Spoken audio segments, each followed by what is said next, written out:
Last-minute bombshell at Everton. Tony Hibbert explains what Tyler Dibling must do to win over David Moyes at Everton. Meanwhile, Napoli's response to David Moyes' remarks about Everton and Scott McTominay has now been revealed, and Anthony Gordon is due for an unwelcome return to Hill Dickinson Stadium following his remarks made after leaving Everton. Stay with me until the end of the video to check out the latest Everton news.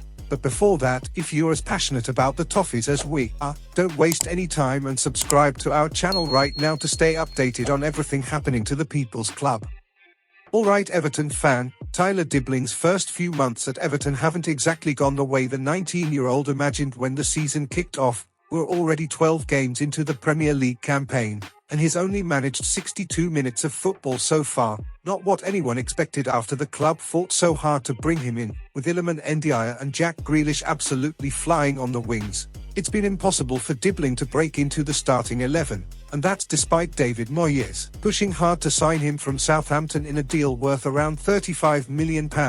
But things might be about to shift in his favour. Ndiaye will soon be heading off to the Africa Cup of Nations, and that could finally open the door for Dibling to get a proper run in the side. After a tough start on Merseyside, former Everton defender Tony Hibbert has spoken out with a bit of advice for the youngster. Stay patient. Even on the international stage, Dibling has seen his England U21 minutes drop during the recent break, which only highlights how important regular club football is for his development. But Hibbert, speaking on the A View from the Bullens podcast, made it clear that Moyes just needs convincing when it comes to younger players, and once he trusts you, your chance will come. Inside the club, there's still full belief that Dibling will come good in an Everton shirt. Sure, it hasn't been the dream start, but his opportunity is coming, especially with Ndiaye temporarily out of the picture. And speaking of Ndiaye, Tony Bellew has already admitted he's worried Everton might struggle to keep hold of him with the form he's showing, 4 goals and an assist already in the league. So naturally, a lot of fans expect Dibling to step into that right-wing role once AFCON begins. It would be harsh to expect him to hit top form instantly after barely playing. But Alan Stubbs is another who thinks Dibling will become an important piece for Moyes very soon. Patience is key, and once the door opens, the lad just needs to show what he can really do. My friend Toffee fan, do you believe Dibling just needs patience, or should he already be playing more by now? Share your opinion in the comments below.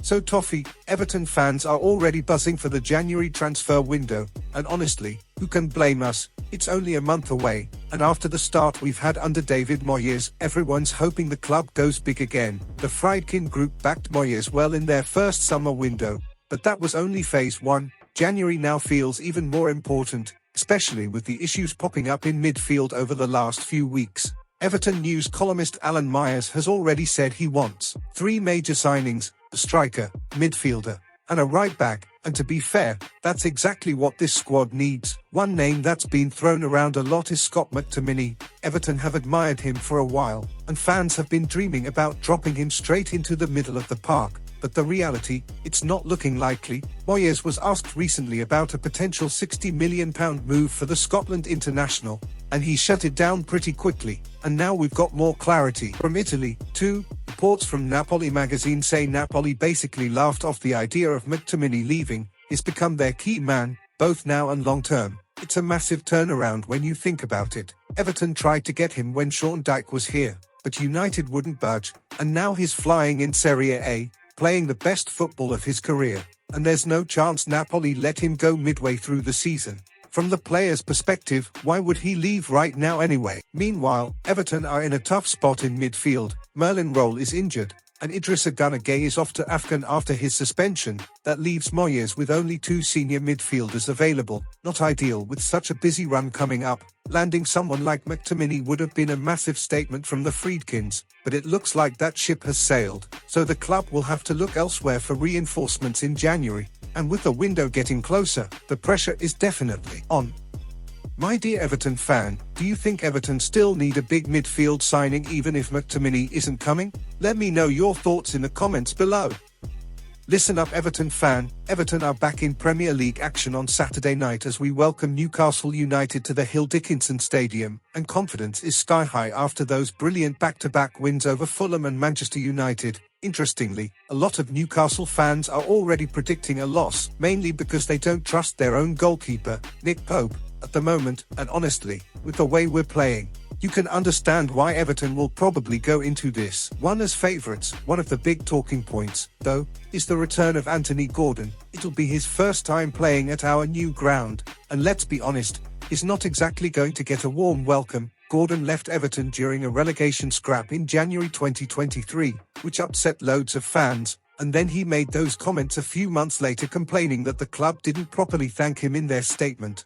That didn't help his case one bit, so the boos are pretty much guaranteed. And the fact he's even been linked with Liverpool recently, yeah, that won't be forgotten anytime soon either. When he first left, Gordon talked about how emotional the week had been for him, saying he'd been at Everton his whole life and never meant to disrespect anyone. He said the move was just too big to turn down and hoped the club would reinvest the money to stay in the Premier League. But no matter how he framed it, the way it all unfolded left a sour taste for a lot of Blues. Even Everton's own social media team have taken subtle digs at him since, so it's clear things are still a bit tense between both sides. Still, all that drama aside, Everton go into Saturday in great form, full of confidence, and with the fans right behind the team. It should be a massive night under the lights, and hopefully another big 3 points for the Toffees.